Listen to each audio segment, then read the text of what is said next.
Yeah, so we're on Franklin, actually right at La Brea right now. We walked up the street to get a little bit closer. You actually can't see the fire as well. As we go up the hill a little bit, you see a little bit of the glow, but I wanted to move to this spot specifically to show you the traffic jam and issues that are happening right now. In fact, LAPD, about 4 different cars just pulled up about 5 minutes ago to try to alleviate some of this gridlock coming down from the Hollywood Hills and from Runyon Canyon out into La Brea and on Franklin over to Highland, because the issue is right now, as people are evacuating, there's not enough room for all these cars to go. You see it behind me going up the street here. That's why we got a couple police officers really just trying to direct traffic to get them to come down the street. We're standing safely in the street right now because no one is moving. And we turn around here, Will, this is Franklin right now, and you're looking right down La Brea with all the red lights. Those are people trying to get away from the fire as far away as possible.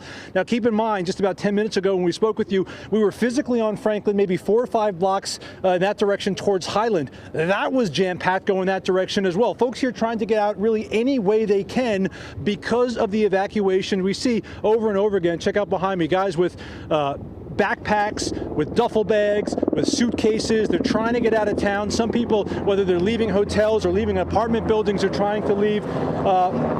We spoke with you a second ago. Can I ask you a question? Yes. You were staying here and you're leaving because of the fire?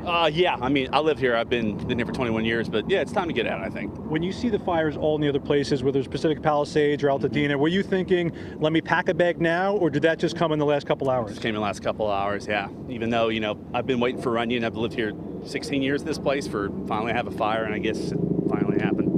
When it comes to grabbing things, just essentials, personal items, that kind of stuff? Yeah, like passports and checkbook and mementos. I've got some of my mother's things she passed about a decade ago, and other toiletries, I guess, in case I got to stay somewhere. When it comes to traffic getting out of here, have you kind of navigated how you're going to get out of here, seeing how busy it is at the moment? I'm getting out here on foot. My car's right there, so there's no way I'm getting out of this anytime soon, I don't think. So you're going to walk out of here and figure it out, even though the wind is kind of pushing it a little bit farther west? Yeah, I was watching you guys on TV, the live stream, and I'm like, I feel all right, but people will be mad if I don't get out of here. I don't need people from back home getting mad at me for not getting out of here.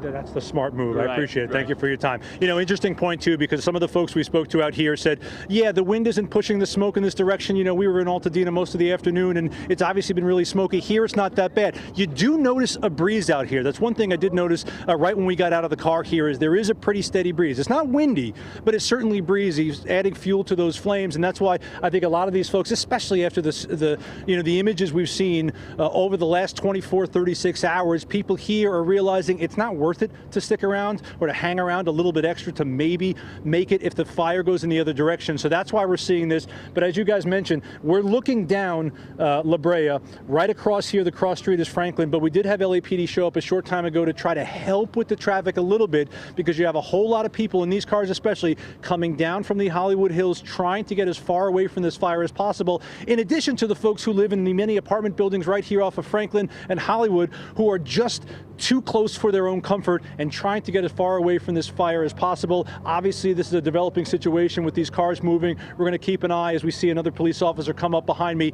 to try to get the traffic flowing. The intersection behind me, and this is the problem, and I just want to leave on this note, because yes, there are a lot of cars. Yes, the roads are absolutely packed. This intersection is dumb because everyone is in the intersection, so no one can move. So the problem is everyone in every single direction is just jam-packed in the middle of the intersection, so no one's moving in any direction. There's no flow of traffic, and I think that's why the police just showed up a little while ago to try to get things moving. As we were coming up Franklin, the same thing was happening. No one can move in any direction if everyone's blocking at every intersection. It needs to be one direction, then the next direction. At the moment, no directions are moving, and that's why you have this gridlock here behind me.